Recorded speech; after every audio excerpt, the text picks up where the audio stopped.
Hi, welcome to the third video for the Year 11 Chemistry Acids and Bases topic. This is subtopic 3, which is all about the pH scale.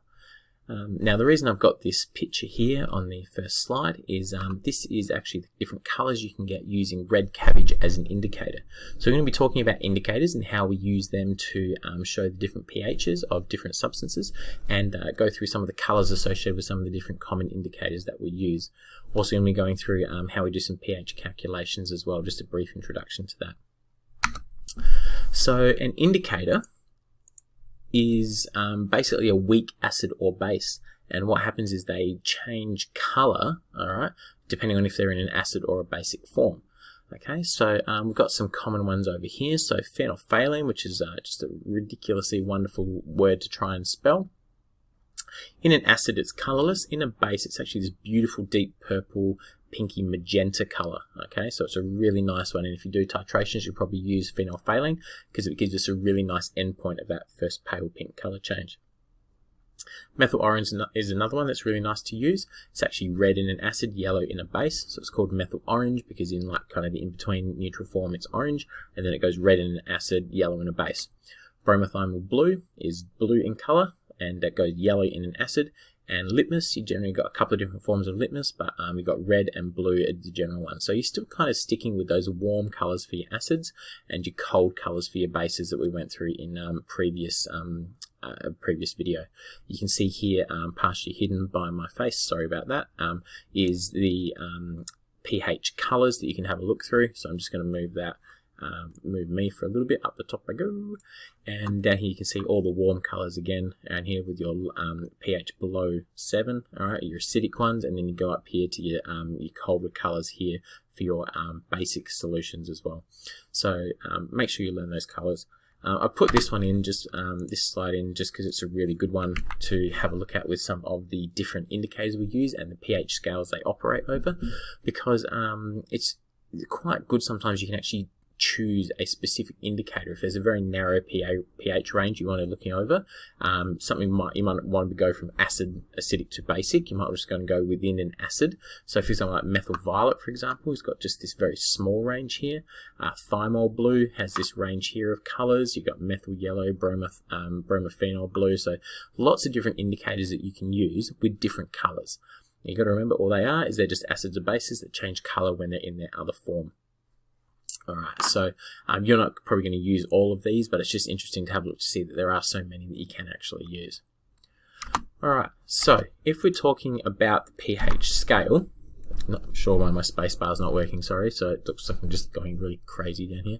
So the pH scale is what we call a logarithmic scale. So it describes the concentration of hydrogen ions in an aqueous solution. Now, if you don't know what a logarithmic scale is, that's one that's based upon what we call a logarithm. So that's powers of 10. So what that means is that every number is 10 times more than the one before. So if you're talking about a 6, 10 times more is the 7. 10 times more than that is the 8. 10 times more than that is the 9. So if you then look at the difference between them, a pH of 4 is 10 times more acidic than a pH of 5, but it's 100 times more acidic than a pH of 6 because it's 10 times and 10 times again. Okay, so that's what logarithmic scale means. I have real trouble saying that, I'm not sure why, sorry. So here, again, I've shown just a different version of this in the previous one, but just showing you some of the pHs of different common substances, okay? So right down here at the bottom, hydrochloric acid, it's a really strong acid. It donates protons very readily. That is 10 times more acidic than lemon juice, okay? It is 100 times more acidic than soda pop. This is obviously American, so soft drink, all right? It's more than, 1,000 times stronger than tomato juice, all right, and it's even far more stronger than milk or anything like that. So that gives you a bit of an idea. All right, if you're looking at the bases, for example, you've got eggs with a pH of 8. Okay, if you're talking about detergent that you're using to clean clothes or soap for washing your hands, they are either 100 or 1,000 times more basic than eggs are. All right, so it's a logarithmic scale that we use, and so we use that fact that it's a logarithm, to calculate the pH. So you can actually do that if you know the concentration. So that's using this equation here. The pH is negative log concentration of H+. Now when you see square brackets like that, square brackets means concentration of. So if we put H plus in there, proton, acid is a proton donor, square brackets around it means the concentration of an acid. So we use this pH equals negative log concentration of H plus to determine the pH. pH has no units, okay? So it's very easy to just put it in your calculator. You hit the negative button, you find the log button, which literally says log, log, right? And then you put in the value for your H plus, and that will tell you the pH. You can go the other way as well. Okay, you can find the concentration of hydrogen ions that you've got in there if you have the pH. So the opposite of log is 10 to the power of. So if you want to calculate the concentration of H plus ions, then you put in 10 to the negative pH. So you put 10, you put in, there's a little triangle up arrow, okay, put negative and pH. I've got this video here which goes through a lot more. I want to encourage you to have a look at that. Really, really useful. I'm just going to show you a couple of quick calculations. So example 1, calculating the H plus. What is the pH of a 0.025 molar solution of hydrochloric acid? Well, it's negative log 0.025. So I've kept the equations up here. Okay, so that's 1.6. Okay, so that's quite a low pH there. All right. What's the pH of a 0.005 molar solution of H2SO4? Well, for something that's either a diprotic or triprotic acid, and I went through that on slide 14 in the first video, because we're looking at hydrogen ion concentration, H plus concentration, the formula is H2SO4. So you have, and this concentration here is of the entire sulfuric acid. So in sulfuric acid, you've got 2 lots of H plus. So you need to multiply the concentration by 2. So the concentration is 2 by 0.005, so it's 0.01. Plug that into our equation, and we get a pH of 2. There's no units for it. Okay, again, I go through that in some of the other videos, that video on the previous slide, so you might want to have a look at that. If you want to calculate H plus, again, you use this equation now, H plus equals 10 to the negative pH. So what we've got is a concentration, what's the concentration of a solution of nitric acid with a pH of 2.2? So 10 to the negative 2.2 is 0.0063 moles per litre, or 6.3 by 10 to the minus 3. Really important that you have a good understanding of your scientific notation. I have got a video on scientific notation if you want to have a look at it, if you have a bit of trouble converting between the two, because when we're talking about pH, we get either really big numbers or really small numbers. Generally, it's really small numbers, so you want to be able to make sure you can convert between scientific notation and normal numbers. Again, what's the concentration of H plus of a solution of acetic acid with pH of 5.4? Put it in your equation, 10 to the negative 5.4, and you get 3.98 by 10 to the minus 6. See what I mean? We're getting small units here. Because we're working out concentration, we must put in units. So pH doesn't have units, all right, but concentration does. And so we've got, we use capital M, or we can use moles per litre or mole L minus 1, which I've got down here. It's just really important you put the units in. You don't have units for pH, but you do for concentration. Now, to calculate the pH when you have a base, well, that's a little bit more complicated, but you can do it.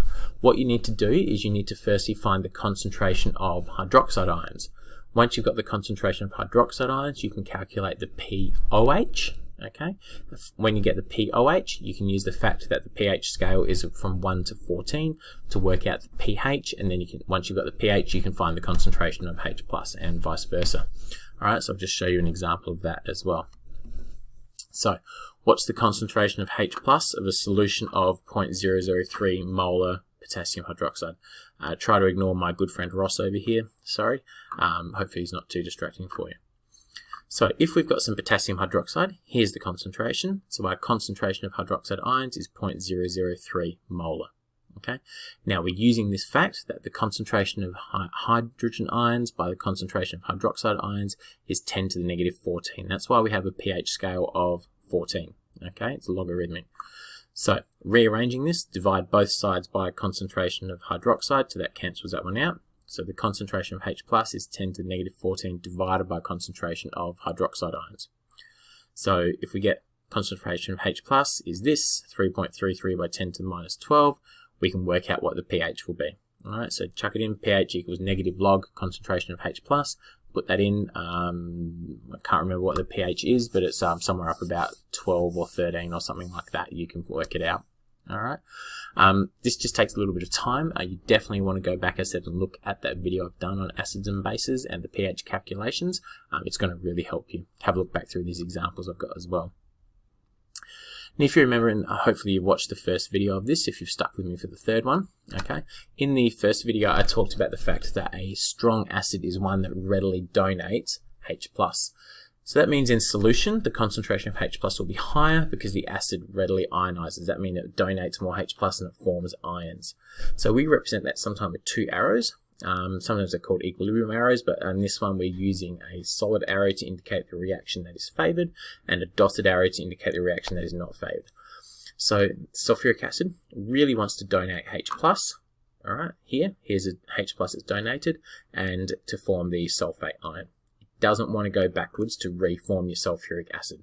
Okay, the more readily that this forms ions, so the stronger the ionization, the stronger the acid is. Okay, so if we had a weak acid here, like acetic acid, all right, the dotted arrow would be the one that goes forward, and the strong arrow would be the one that goes back, because a weak acid does not want to donate its proton, and so that would be a weak ionization reaction.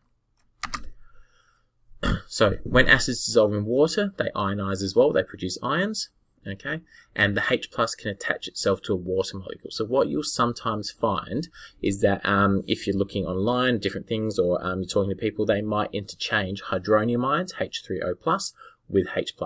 Because when you've got an acid, unless it's 100% pure acid, okay, you're going to have some water in there. And so in reality, what you're going to have is water molecules that have accepted a H+ to form hydronium ions. So H+ and H3O+ are the same thing. Okay, so sometimes you'll see people write pH equals negative log concentration H3O+ instead of H+. Exactly the same thing. Don't get confused by it. Just roll with it. All right, I'm going to stop this one here. The next bit I'm going to go into will be talking a little bit about acid rain, and then I want to spend a little bit more time on that, and I've already gone a little bit longer than I like. So hopefully this has been fairly straightforward. What I encourage you to take out of this one is the calculations to find pH. pH equals negative log concentration of H+. Try doing those calculations. Try learning some of the different colors of acids and bases in indicators as well. That's also really helpful. All right, if you haven't hit subscribe please. That'd be really good. That'd help me out. If you've got any questions, just put them down in the comments below. And as always, thanks for watching.